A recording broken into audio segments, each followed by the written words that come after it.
Hi, I'm Ollie. I'm originally from the UK, but now I live here in Rotterdam. The project I've worked on here at B2 is about sound. So a thing that's funny about watching films is not only are all of the images that you see completely constructed artificially, there are actors, there's a camera, the whole thing is an artificial sort of setup, but all of the sound that happens behind the scene is also fake. So this is true across all sort of film genres, right the way from big Hollywood films through to sort of nature documentaries. The sounds that you hear on screen are made in this sort of artificial way.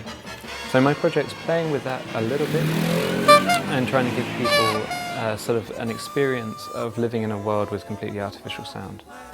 So I've created an interface which enables one person to mix another person's sound live in real time. So an audience member wears a headset which gives them an audio feed, and then the other person sort of plays with all these little toys and mixes sound live in real time. And there are 7 sort of levels of different sounds that they can record. So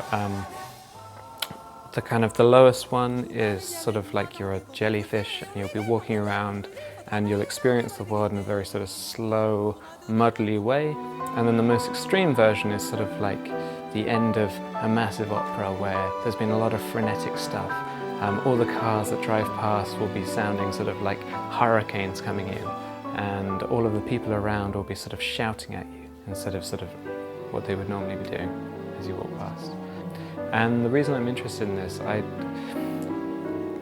wanted to create a sort of an experience that's almost like an Instagram filter for your ears, so that you can have a sort of transport people from the everyday reality of just sort of walking down the street to something where they will be experiencing the most filmic soundtrack possible.